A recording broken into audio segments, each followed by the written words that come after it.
they reached in and I felt they remembered me. I felt they knew me somehow. They said, "Hey, you, we want to play catch with you now. Play catch with us." And it really started a change of events in my life that bring me 25 years later to Hawaii, living my dream, working with dolphins, helping pregnant ladies give birth with dolphins. I was, even before I met those dolphins, I had been told by a man about birth with dolphins. He was from Alaska. And as soon as I heard those words together, birth, dolphins, in the same sentence, the penny dropped. All of a sudden I realized, of course, this is what was missing in my birth, or in birth in general, was the whole idea of coming in with a companion. Coming in with someone who knew me deeply, was there to be part of my life, and would keep me in touch with the water realms. And this is one of the reasons the Hawaiians also birth with dolphins, is because it helps those children to be connected to the dolphins and to the ocean and the creatures of the sea. We work with Papa K. Kepolino here in Hawaii, and his tradition with his father and grandfather go back generations of helping bring women to the ocean's edge, calling in the dolphins. They call them and they come, and they say, "We want you to come join us for this pregnant lady. Will you please help her have her baby?" And the dolphins will go, and then they say, "Well, come back tomorrow and we'll have her here." And so they'll come back the next day with the lady, and the dolphins will come. The dolphins who will help her deliver her baby will come to her. And then Papa K knows how to talk to them too, so he can find out when is her actual due date, and the dolphins will shake their heads this or not. If it's, if he says, "Is it 3 weeks?" they'll go, 10 days, like that. So I find that pretty remarkable, and after, periods of time, people have data points for this. They've established, that, yeah, these guys know what they're talking about.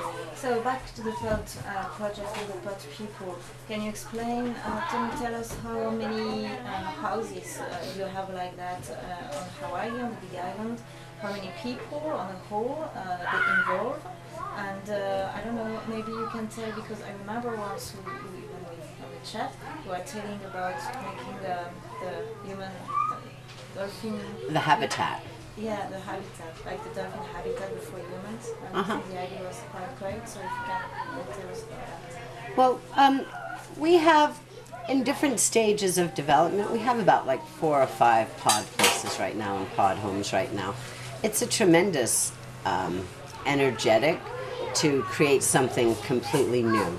And the pod project is completely new. It's different in that we're applied locally. We have pod homes in local locations like here in Captain Cook, but we have a new one that's just getting started up in Hawaii, and we have some over on the other side of the island. And Lindy's partner just went back with the other children and to Seattle. So he's got the information now, and he's going to spread the word. And then friend is coming in from California today, and she's going to go back and spread the word. So we're envisioning that the pod project is going to like mushroom. People are going to say, "Wow, that sounds like a lot of fun. We want to do that." And we have a website, planetpuna.com, podhomes/podhomes, and Lindy has a myspace.com for Lindy's pod home. And people will be able to keep track of what we're doing and how the pod homes are growing, and write to us and find out more information, or see the information on our websites and sign up. And I'm doing a conference in Australia in the summer, in August, September of 2008. And in this conference, I'm going to be working with a group from the community in this city in Australia. And I'm going to take a group and in one afternoon, help them to be pods and to go back into their lives to establish the pod life. If I ask you to give me a definition of pod homes and pod people, what do you say? Pod homes are identified really as islands of stability.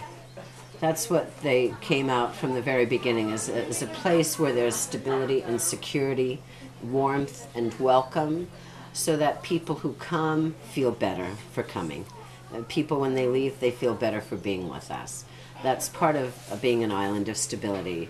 There are enough resources so that again, in some of the districts in Hawaii and many places throughout the world, people are short of food or resources or places to live and stay and things like this. So islands of stability help provide a place where people can come land at least for a day or two or three and catch their breath and be helped and be encouraged and be part of what we're doing.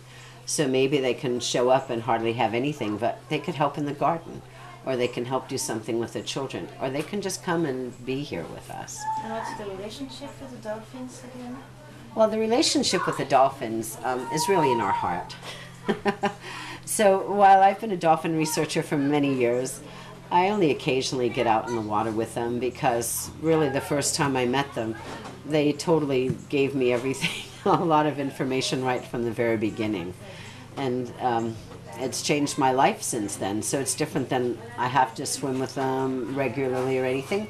But when the opportunity arises, like to go out with expectant people and mothers carrying their new babies, I really love to do that most of all. But it's always a treat to go out and swim with them.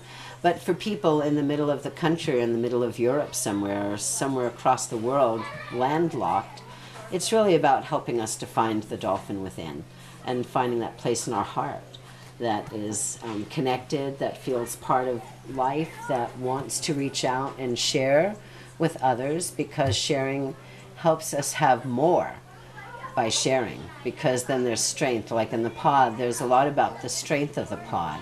There's a lot about the support and the security of being part of a pod. So when people integrate into that kind of life experience for themselves, then all those good feelings come and grow.